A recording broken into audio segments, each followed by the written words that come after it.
खैर बहरहाल मैं अब आपके सामने एक ऐसे खतीब को पेश करने जा रहा हूँ जो बेहतरीन खतीब भी हैं और बाकमाल अदीब, जिनकी तकरीर सलासतो शगुफ्तगी और मतानतो संजीदगी से पुर हुआ करती हैं, जिनकी गुफ्तगू कुरान और हदीस और अक़वाले सल्फ़ सालिहीन की रोशनी में हुआ करती हैं।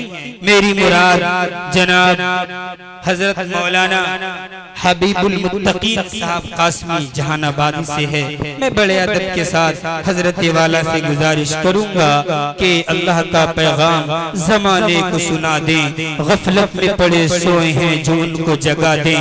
गर चाहे तो इस्लाम के परचम को उठाकर आप कतरे शबनम को भी एक दरिया बना दें।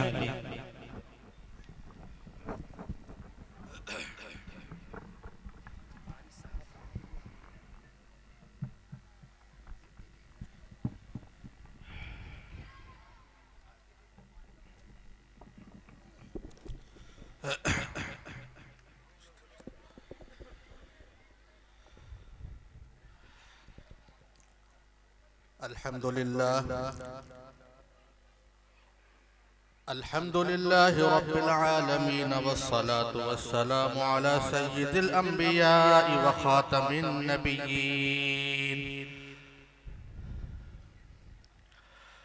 व इमामिल मुरसलीन व अला आलिहि व अस्हाबिहि अजमईन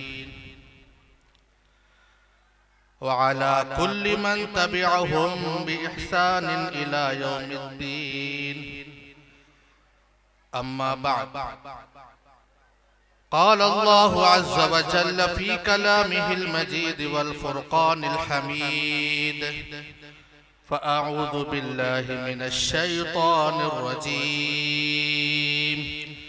बिस्मिल्लाहिर रहमानिर रहीम।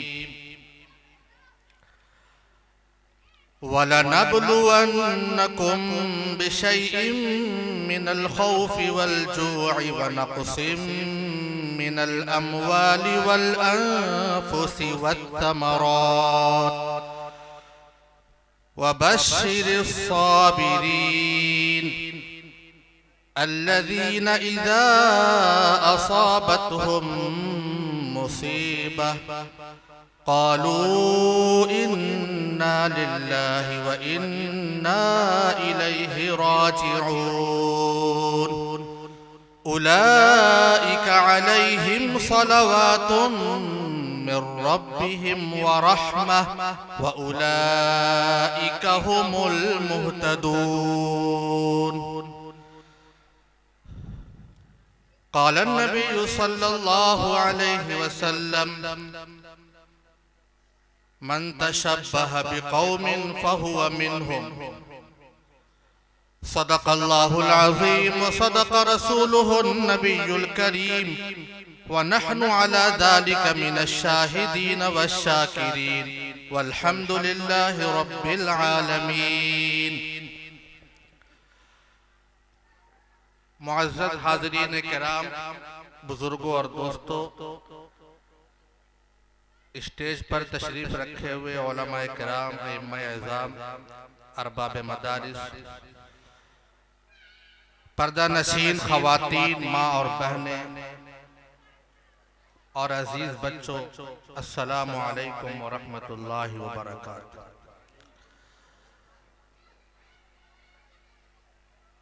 आज हम सब की जो इस मुबारक मजलिस में शिरकत हुई है, ये अल्लाह तबारक व तआला का बेहद करम और एहसान और इनाम है कि अल्लाह ताला ने हम सब को इस मुबारक मजलिस में शरीक होने का मौका इनायत फरमाया।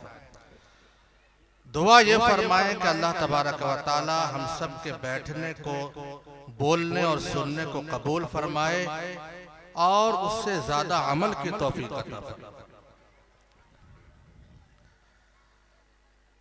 मेरे मोहतरम बुजुर्गों और दोस्तों, अल्लाह तबारक व तआला ने अपने खजाने की सबसे बड़ी नेमत ईमान हम सबको अता फरमाया।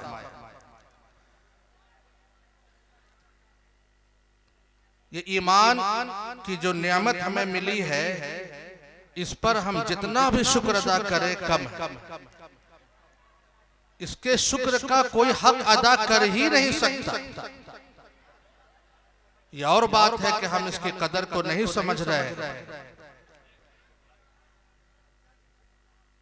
अल्लाह तबारक व तआला ने हम सबको मोमिन बनाया, मुसलमान बनाया। ये उसका इतना बड़ा एहसान है जिसका आप अंदाजा नहीं लगा सकते। नबी पाक सल्लल्लाहु अलैहि वसल्लम जो सरापा हिदायत और रहमत, इमामुल अंबिया है, महबूबे किबरिया, लेकिन नबी अलैहिस्सलातु वस्सलाम को भी ये इख्तियार नहीं मिला है कि आप जिसे चाहें ईमान की दौलत दे। अल्लाह के बाद अगर किसी का रुतबा और मकाम मर्तबा है तो वो सरकारे दो जहां अहमद मुस्तफा मोहम्मद मुस्तफा सल्लल्लाहु अलैहि वसल्लम का रुतबा और मकाम है। मगर नेमत ईमान देने का पावर सिर्फ अल्लाह को। जब आपके चचा अबू तालिब दुनिया से रुखसत हो रहे थे और आप उनको कलमा पढ़ाना चाह रहे थे, अबू तालिब ने इस इरादे से कि लोग क्या कहेंगे कि बुढ़ापे में अपने भतीजे का दीन कबूल कर लिया तो लोग हमें ताना देंगे, नाक कट जाएगी, शान घट जाएगी, ये सोच करके ईमान से महरूम रहे। कलमा रिसालत, कलमा तौहीद नहीं पढ़ा। तो नबी अलैहिस्सलातु वस्सलाम को रंज हुआ, गम हुआ। आप बड़ी मायूस वहां से वापस आ रहे हैं। चाचा जिन्होंने बड़ी खिदमत की, बड़ी कुर्बानियां उन्होंने दी, अपने भतीजे की सपोर्ट में, नबी अलैहिस्सलातु वस्सलाम के सपोर्ट में हर वक्त आगे रहते थे। अबू तालिब नाम सुना होगा, लेकिन इस दुनिया से बगैर ईमान के गए। नबी अलैहिस्सलातु वस्सलाम के ऊपर रंज और सदमा था कि मेरे चचा ईमान से महरूम रहे। उन्होंने मेरी इतनी खिदमत की, लेकिन कौम और खानदान के बारे में सोच करके ईमान ना ला सके। अल्लाह तबारक व तआला ने नबी अलैहिस्सलातु वस्सलाम को उस मौके पर जो बात इरशाद फरमाई है वो ये है कि इन्नका ला तहदी मन अहबब्ता वलाकिन अल्लाह यहदी मन यशा। ऐ नबी, आप जिसे चाहे हिदायत नहीं दे सकते, हम जिसे चाहेंगे हिदायत। देख लीजिए, अंदाजा लगाइए कि हमें अल्लाह तबारक व तआला ने नेमत ईमान से मुशर्रफ फरमाया और बगैर मांगे हुए अता फरमाया। कभी मांगा भी नहीं था। ईमान वाले घराने में अल्लाह पाक ने अहले ईमान घराने में पैदा फरमा दिया। बताइए कि इस पर शुक्र करना चाहिए कि? और अपने गरीबान में झांक करके देखिए कि हम कभी 24 घंटे में याद भी करते हैं कि हम मुसलमान हैं। कभी बैठे बैठे ये मसर्रत और ये खुशी महसूस होती भी है कि हम मोमिन हैं? अगर नहीं तो ये खतरे की घंटी है। इसलिए कि कुरान का उसूल है, अल्लाह पाक ने ज़ाब्ता बयान फरमाया है, लइन शकरतुम लाज़ीदन्नकुम वलइन कफरतुम इन्न अज़ाबी लशदीद। कि अगर तुम मेरे नेमतों की कदर करोगे और शुक्र बजा लाओगे तो हम तो नेमतों में इजाफा करते हैं, और अगर मेरी नेमतों की नाकदरी की और नाशुक्री की तो फिर मेरा अजाब बड़ा खतरनाक और दर्दनाक।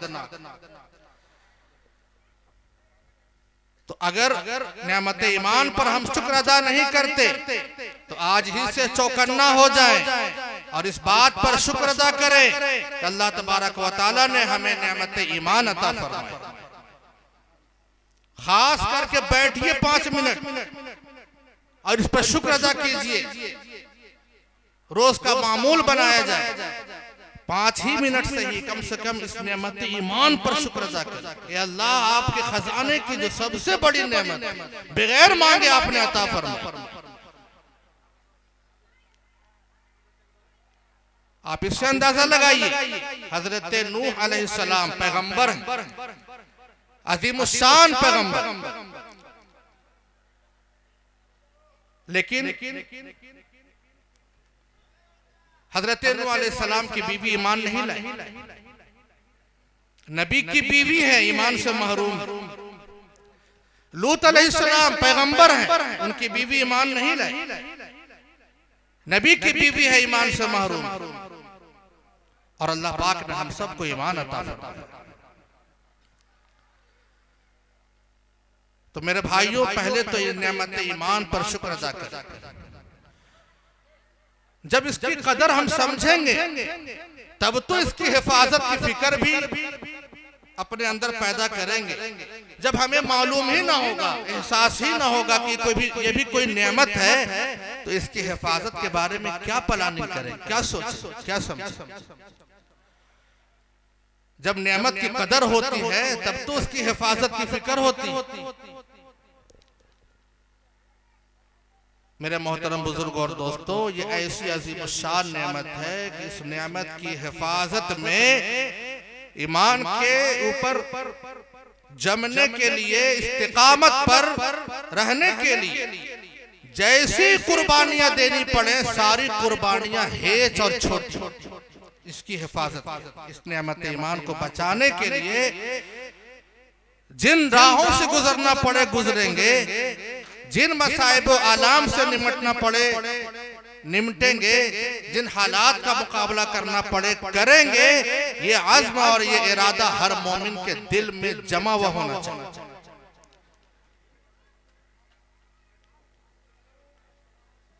ये ना सोचिएगा, और अगर दिमाग में ये बात बैठी हुई है तो इसको निकाल भी देना चाहिए कि हम मुसलमान हैं, हम मोमिन हैं, ईमान वाले हैं, तो हर जगह हमारे लिए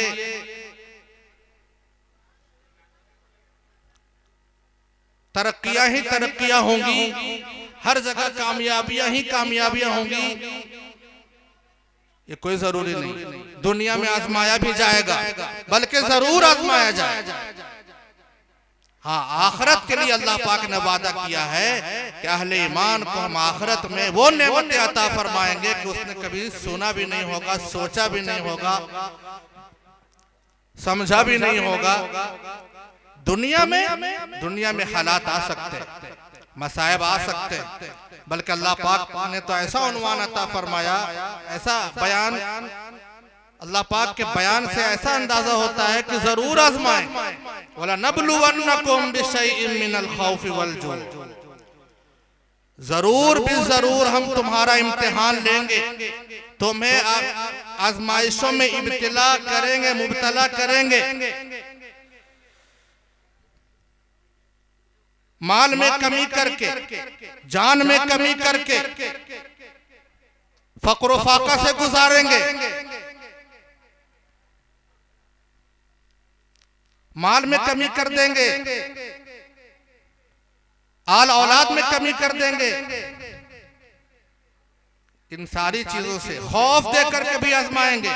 मिनल खौफ वल जू व नक्स मिनल अमवाल वल अनफुस वस समरा, फलों में कमी करके, यानी रिस्क में कमी करके।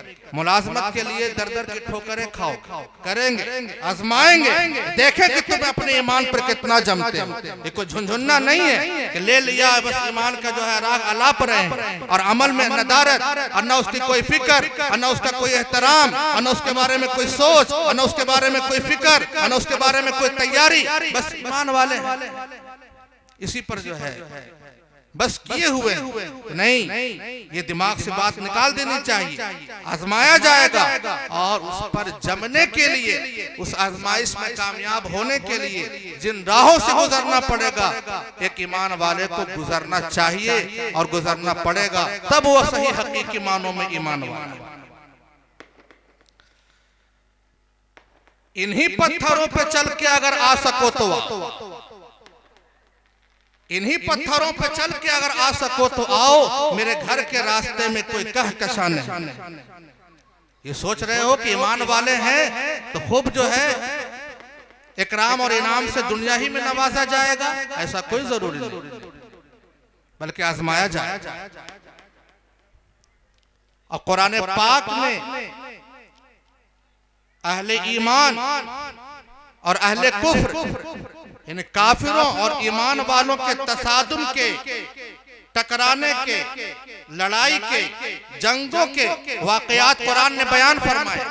ईमान वाले का काफिरों से मुकाबला हुआ तो कभी तो कुरान ने यह बयान फरमाया कि अहले ईमान को फतह हुई, अहले ईमान को कामयाबी मिली। बहुत से वाकयात थे सीरत के पढ़े होंगे, ईमान वाले को तरक्की मिली, कामयाबी मिली, फतह मिली, नुसरत मिली। और कभी ऐसा भी हुआ कि शिकस्त मिली, कैसा कभी ऐसा भी हुआ कि नुकसान उठाना पड़ा। उसकी मिसाल एक तो जंगे बदर है जिसमें अहले ईमान को फतह हुई, और दूसरी मिसाल जंगे उहुद है जिसमें बज़ाहिर शिकस्त हुई, 70 सहाबा शहीद हुए। गज़वे बदर में 70 कुफारे मक्का, सरदारान कुरैश, बड़े बड़े कुरैश के सरदार और मक्का के बड़े बड़े काफिर मारे गए, कत्ल किए गए। जंगे बदर में अबू जहल भी उसी में मारा गया। और अगले साल ही जंगे उहुद हुई तो 70 सहाबा शहीद हो गए। तो पता चला कि कभी फतह भी होगी और कभी शिकस्त भी होगी। ये जरूरी नहीं है कि हम ईमान वाले हैं तो हर जगह नुसरत ही नुसरत, नुसरत ही नुसरत। आजमाया जाए, इम्तिहान लिया जाएगा। हाँ, आखिरत में तुम्हारे लिए फिर वो मकाम है कि जिसका तुम तसव्वुर भी नहीं।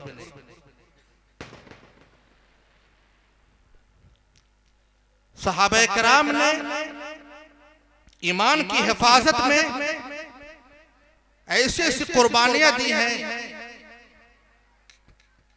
कि जिनको पढ़ करके, सुन करके रोंगटे खड़े हो जाए।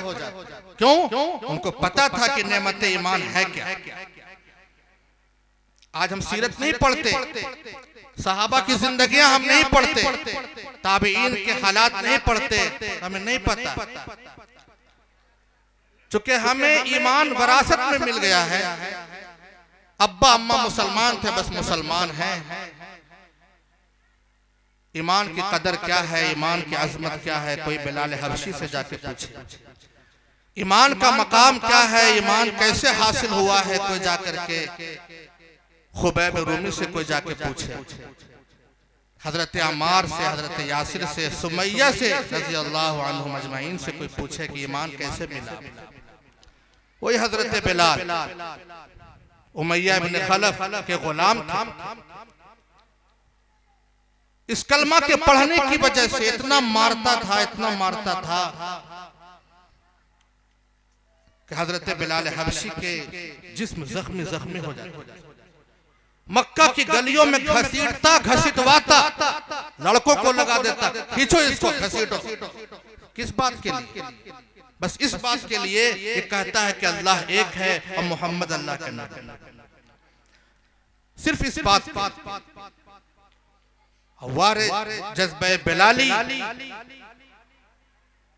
कि जब उनसे कहा जाता था कि आहिस्ता आहिस्ता ये नारा आप जोर से लगाते हैं तो ये और बमकता है, धीरे धीरे लगा लीजिए। फिर आपने इसको भी गवारा नहीं किया कि ना अल्लाह एक है, हम एक का नारा लगाते रहेंगे। इसके लिए मेरी चमड़ी उधेड़ दी जाए, मेरे गोश्त निकाल लिए जाएं, हड्डियां चूर कर दी जाएं, उससे कोई फर्क नहीं। फिर तो जाना ही अल्लाह की बारगाह।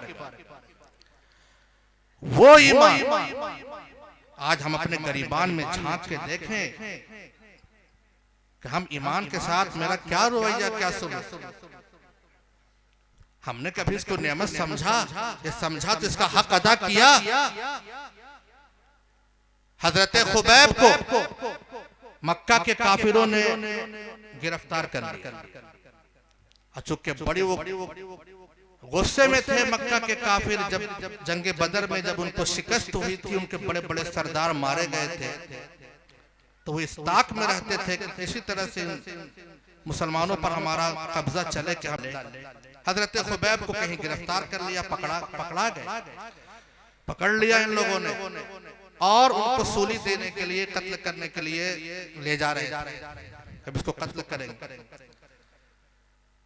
अब हजरत खुबैब के चेहरे पर न रंज है, न सदमा है, न कोई जजा फजा, न कोई आहोवा वेला, कुछ नहीं, एकदम शांत है, इत्मीनान से। बस गुजारिश किया तो क्या किया कि हमें 2 रकअत नमाज पढ़ने की इजाजत, सूली दे रहे हो, हमें सिर्फ 2 रकअत नमाज पढ़ने की इजाजत। उन लोगों ने कहा पढ़। नमाज पढ़ करके आप फरमाते हैं कि अगर मुझे इसका खौफ ना होता कि तुम मुझे ये कहते कि ये मौत के डर से नमाज लंबी कर रहा है, मरने के डर से लंबी लंबी रकअतें पढ़ रहा है, तो हम अभी नमाज को और लंबी, मगर हमको डर है कि तुम ताना दोगे कि नमाज को लंबी कर रहा, मौत के डर से। हमें मौत का कोई डर नहीं, अल्लाह की बारगाह में पहुंचना है, क्या डर। मेरे भाइयों, आज उसी ईमान की जरूरत है। उस तरह का जब ईमान हमारे दिल में बैठ जाए और पनप जाए, राशिक हो जाए, तो दुनिया की कोई ताकत हमें हिला नहीं सकती।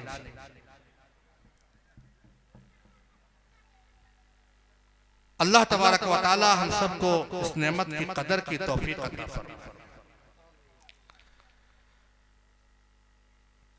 नेमत ईमान पर जमने के लिए जैसी भी कुर्बानियां देनी पड़े, आज तो हालात आप देख ही रहे हैं।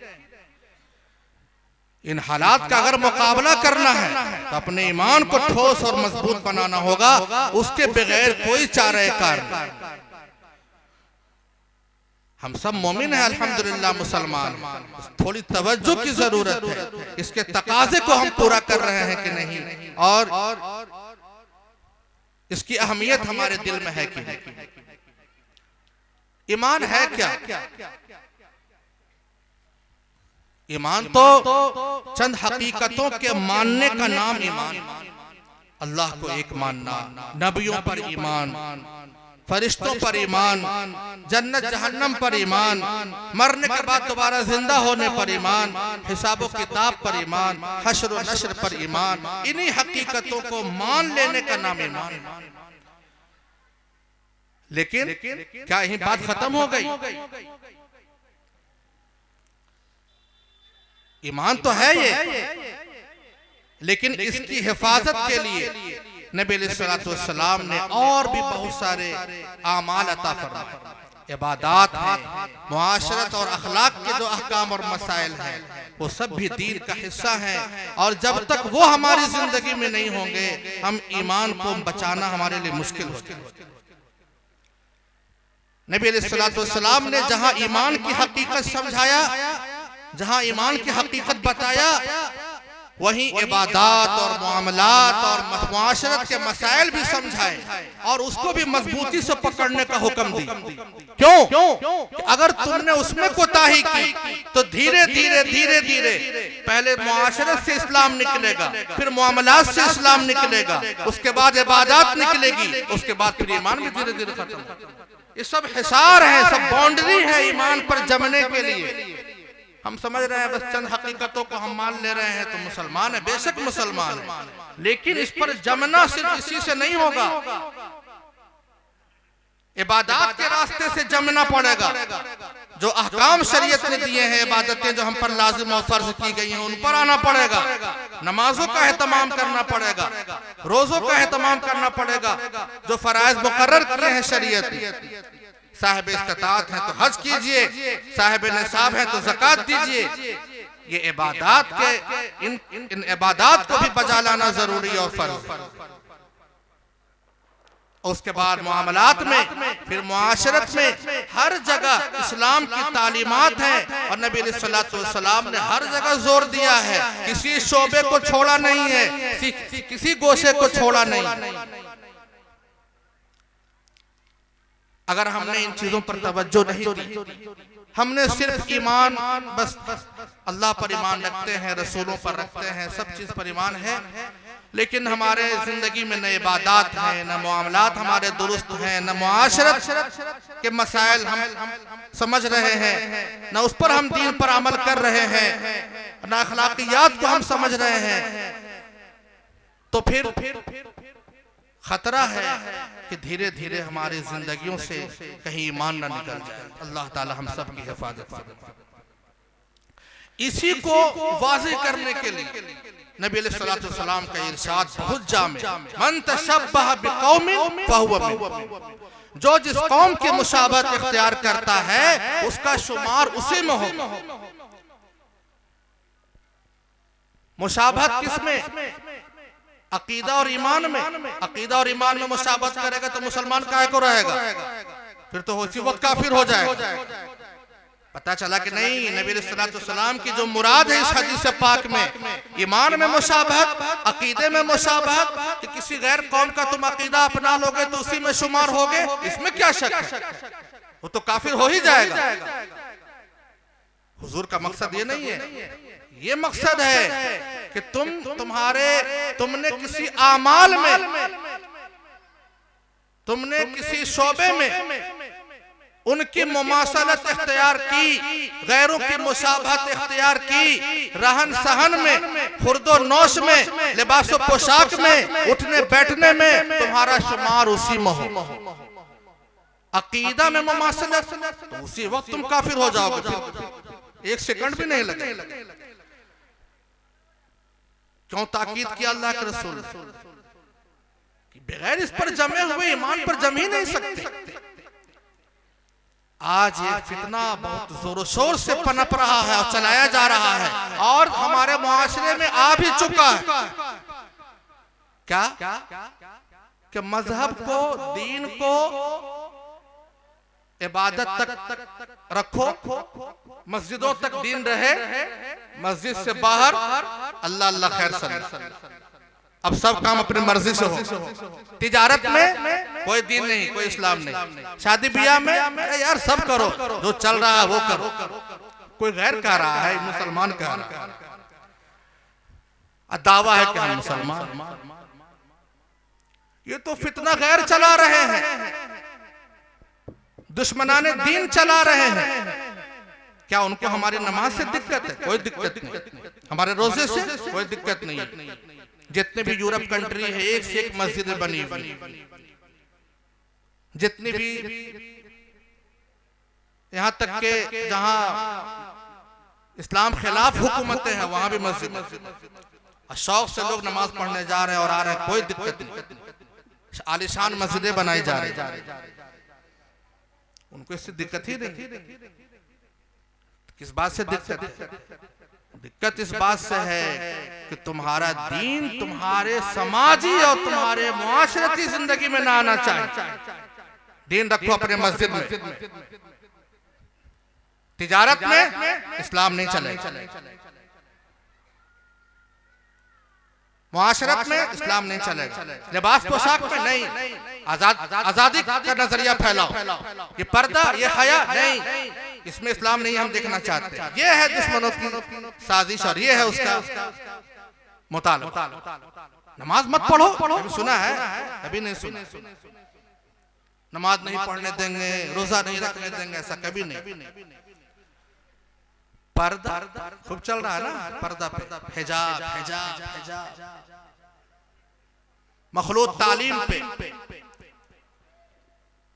एक जगह लड़की लड़कियों का पढ़ना, उस पर बोलिए फट सकेगा, देखो कहां पुराने जमाने का उठ के आ गया। अरे अब तो यही चल रहा है, इसी में कौम आगे बढ़ रही है। गैर मुस्लिम कहेंगे, मुसलमान कहेंगे। पता चला कि जो नजरिया फैलाया गया था उधर से कुछ न कुछ अंदर अंदर आ रहा है।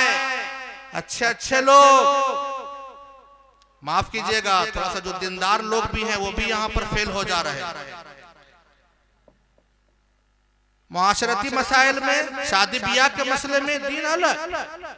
हाजी साहब हैं वो भी सिलेंडर किए हुए हैं, नमाज तो पढ़ रहे हैं, तहज्जुद भी नहीं छूट रही है, मगर शादी ब्याह खिलाफे शरीयत, खिलाफे सुन्नत, धज्जी उड़ा दो जी, कोई बोलने वाला नहीं।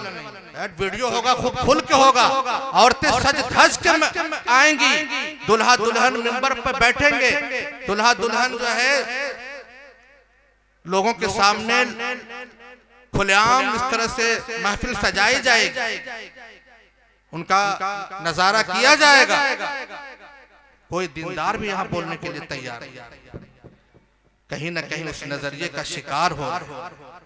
इसलिए अल्लाह के रसूल ने फरमाया, जो जिस कौम की मुशाबहत इख्तियार करेगा उसका शुमार उसी में होगा। इसलिए हकीकी ईमान अगर हम चाहते हैं और अल्लाह की बारगाह में सुरखुरू होना चाहते हैं और दुनिया की सारी बातिल ताकतों को ज़ेर करना चाहते हैं, तो अपने इस ईमान को दिल में रचाने बसाने के साथ साथ इबादत में, मामलात में, मुआशरत में, रहन सहन में, खुर्दो नोश में, उठने बैठने में, चलने फिरने में, शादी ब्याह में, मरनी जीनी में, हर मौके पर सुन्नत और शरीयत को आगे रखना पड़ेगा। फिर इंशाअल्लाह कोई हमारा बाल भी बेकार नहीं कर सकता। बकिया तसादुम और टकराव ये तो चल ही रहा है, कोई नया थोड़ी है। आज जो हालात आ रहे हैं, खौफ का माहौल बनाया जा रहा है और हम लोग परेशान हैं, बेचैन हैं कल्बी अंदरूनी तौर पर कि मुल्क के कैसे हालात बनाए जा रहे हैं, फिरका परस्तों की तरफ से, फिरका परस्त ताकतों की तरफ से, ये हो रहा है, ये हो रहा है, सब कोई नया नहीं है, कोई घबराने की बात भी नहीं, इसलिए कि आजमाया जाएगा। अल्लाह पाक ने कहा कि आजमाया जाएगा, घबराने की कोई बात नहीं। इस्तिकामत के साथ अपने दीन पर जमे रहिए, इंशाअल्लाह कोई कुछ नहीं बिगाड़ सकता।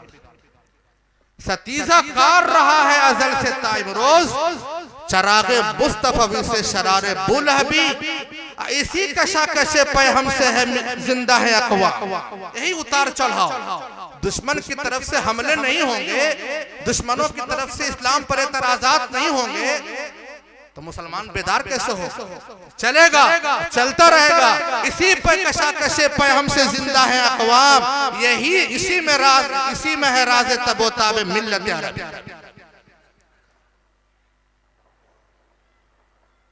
दरिया में जब तूफान आता है ना, तभी हीरे मोती सैराब होते हैं और फिर उसमें उसकी खूबी बढ़ती होगी।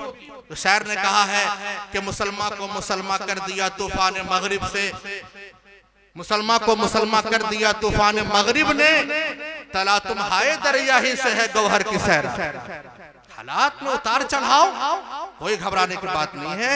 ये तो रोज़े अव्वल से होता रहा है, सहाबा से ज्यादा हुआ, हुजूर के जमाने में कितना हुआ।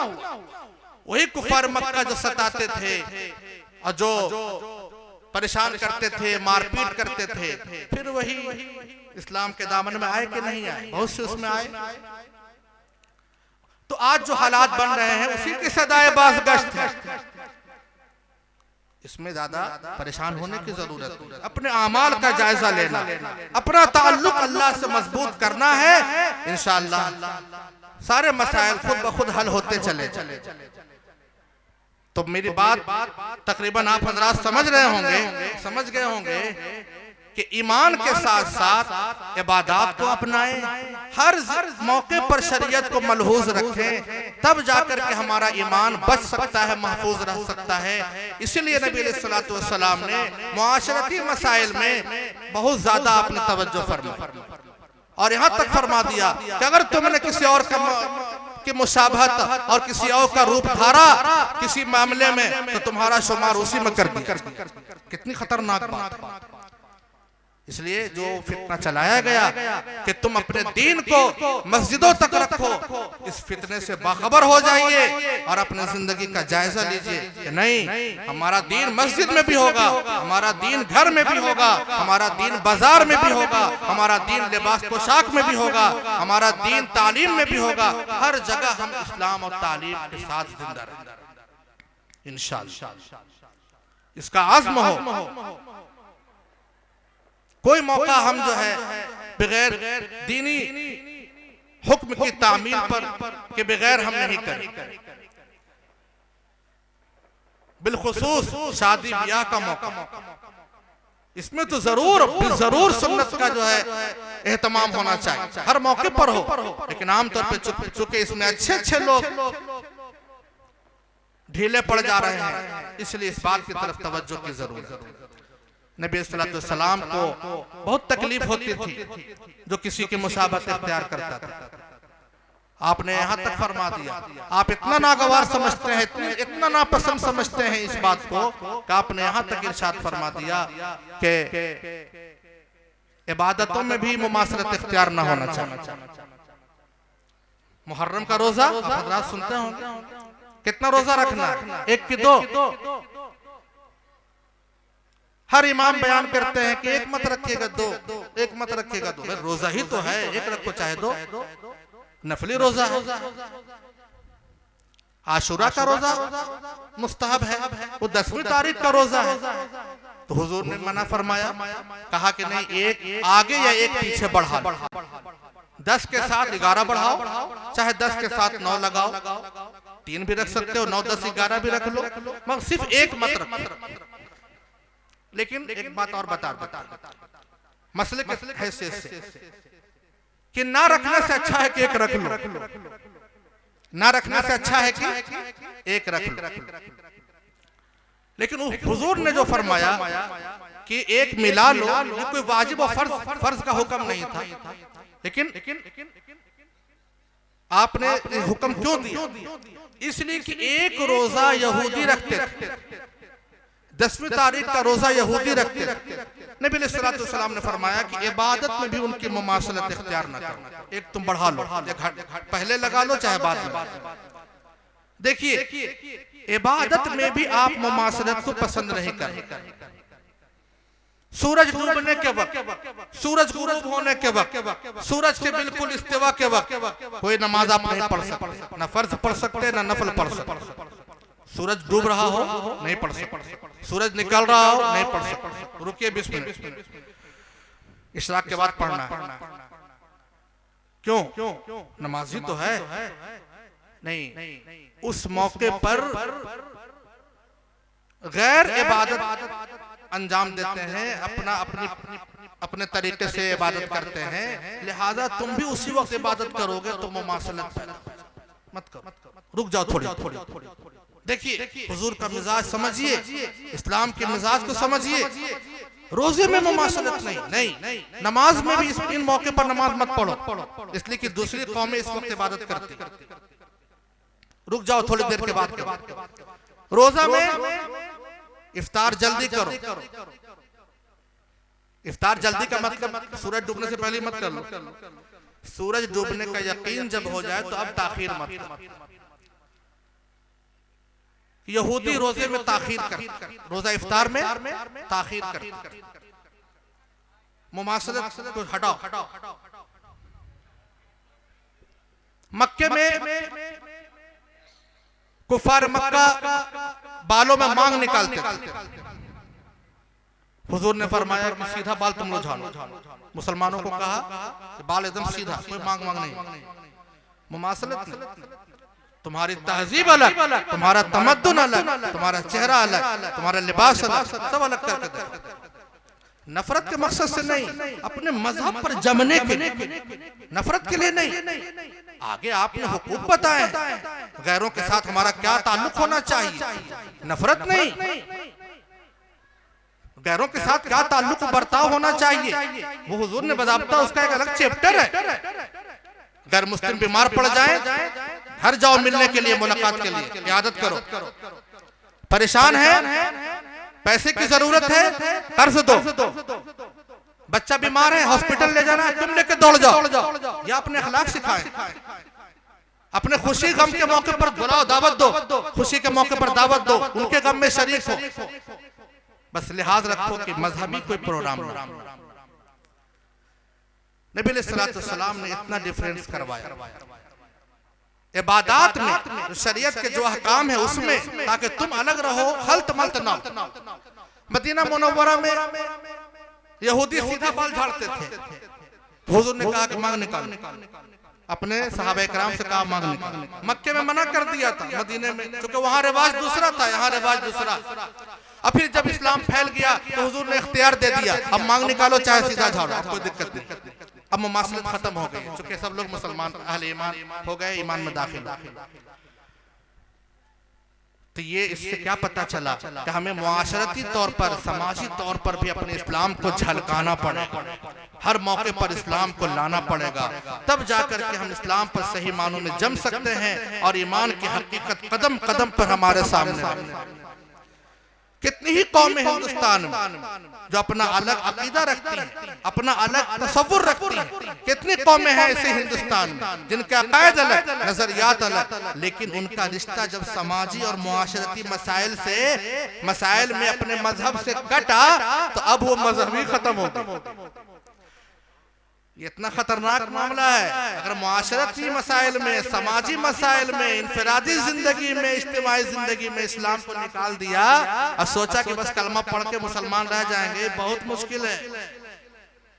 इसी रास्ते से इर्तिदाद आता है। यही फितना चला है कि डायरेक्ट हम मुर्तद नहीं बना सकते हैं मुसलमानों को, ऐसे इस रास्ते से आओ और हलक तक पहुंचो। पहले मुआशरत से दिन निकालो, रहन सहन में दिन निकालो, इज्तिमाई इनफरादी जिंदगी में दिन निकालो, अपने खुद ब खुद निकल जाए। ये बराबर प्लानिंग है। अल्लाह तबारक व तआला हम सबको समझने की तौफीक अता फरमाए।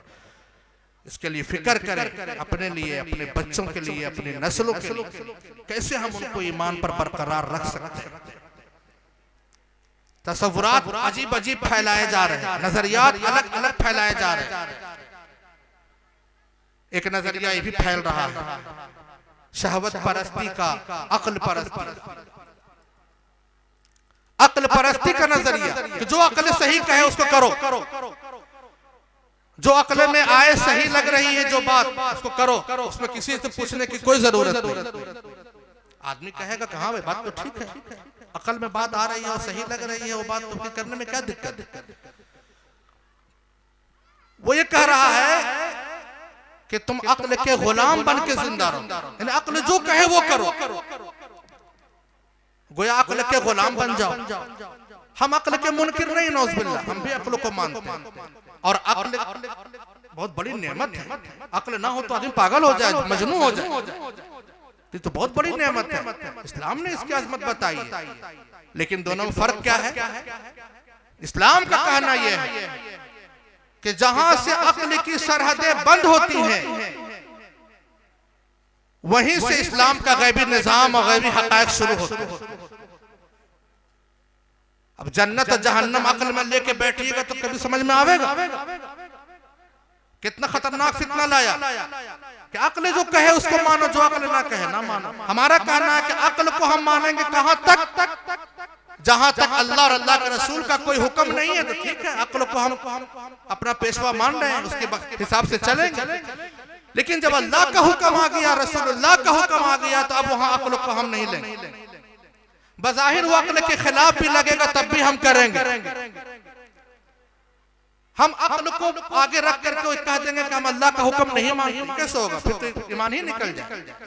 अक्ल परस्ती का फितना फैलाया जा रहा है कि अक्ल के गुलाम बन के रहो। सुबह अज़ल ये मुझसे कहा जिब्राइल, अल्लामा इकबाल का शेर, सुबह अज़ल ये मुझसे कहा जिब्राइल ने, जो अक्ल का गुलाम हो वो दिल न कर कबूल। अक्ल को अक्ल ही तक रखो, इसके गुलाम मत बन जाओ। अक्ल का जहां अक्ल की सरहद खत्म होती है वहीं से वही का सिलसिला शुरू होता है। अब वो कहता है कि अक्ल ही से बस गाड़ी चलाते रहो। तो मेरे जितने अकायद हैं, जन्नत है, जहन्नम है, मरने के बाद हश्र और नश्र है, वो सब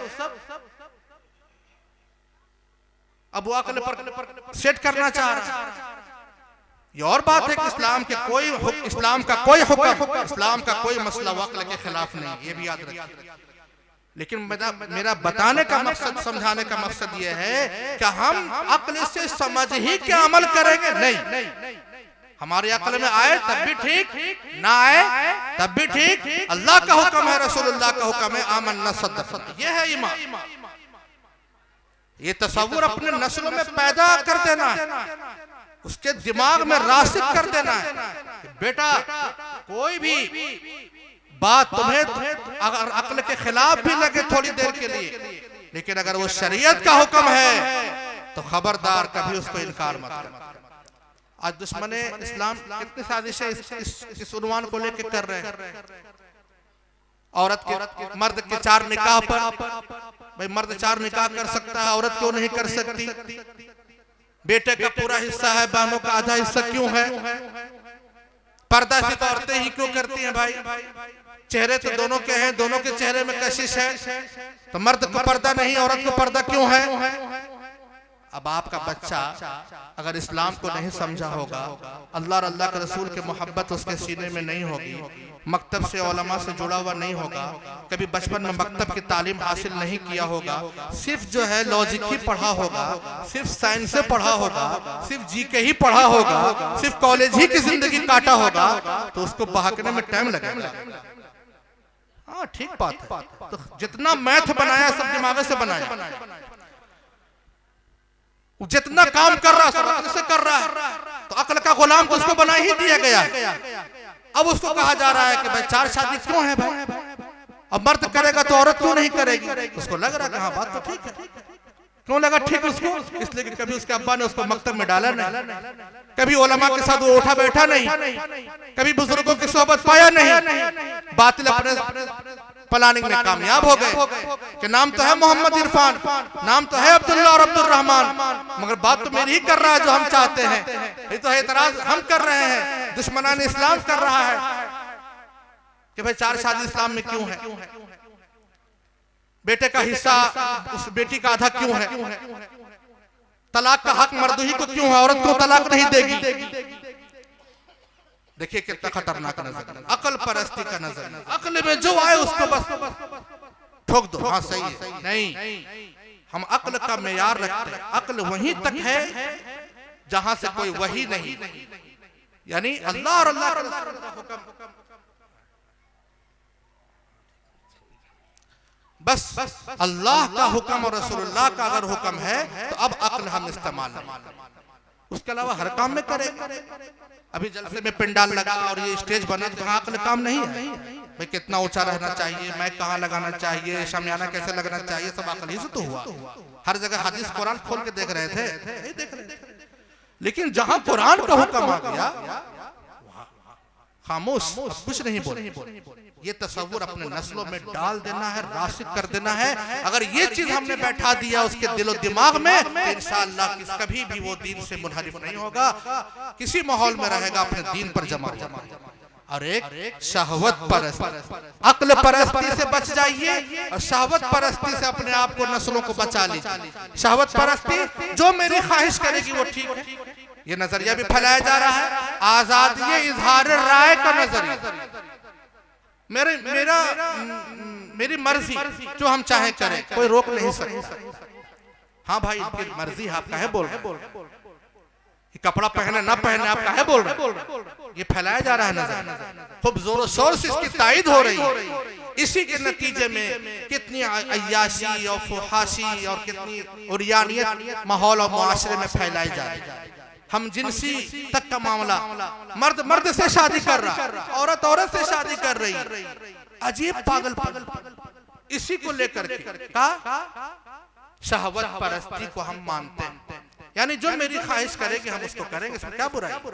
नहीं, शरीयत का हुक्म ये नहीं, उसका दायरा जायज शहवत, नाजायज शहवत। अल्लाह पाक ने जो फितरत में शहवत रखी है उसके लिए निकाह रखा है, इसी जहां पाइए वहां मुंह मारते नहीं। ये चीज समझा दीजिए और समझ जाए, शहवत परस्ती और अक्ल परस्ती, ये 2 फितनों से अगर हम बच गए तो इंशाअल्लाह बहुत से रास्ते फितनों के हम बंद कर सकते हैं और अपने आप को और अपने नस्लों की हम हिफाजत कर सकते हैं। अल्लाह तबारक व तआला हम सबको कहने और सुनने से ज्यादा अमल की तौफीक अता फरमाए। अपने बच्चों को दीन से जोड़िए, मकातिब मदारिस से जोड़िए, उलमा से जोड़िए और अपने आप को दीन पर साबित कदम रखिए। और ईमान की हिफाजत के लिए सारी चीजें जरूरी हैं। अगर ये काम हमने कर लिया तो दुनिया की कोई ताकत हमसे टकरा नहीं सकती। अल्लाह तबारक व तआला अमल की तौफीक अता फरमाए। व आखिरु दावाना अनिल हम्दुलिल्लाह।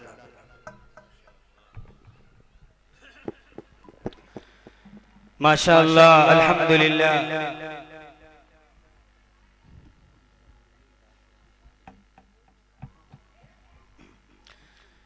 बड़े खूबसूरत अंदाज में मौलाना हबीबुल मुत्तकीन साहब बता रहे थे, गोया वो ये कहना चाह रहे थे कि दिल बदल सकते हैं, जज्बात बदल सकते हैं, मुल्क के फिक्रो ख्यालात बदल सकते हैं, दौरे मौजूद के दिन रात बदल सकते हैं। तुम बदल जाओ यारो तो हालात बदल सकते हैं।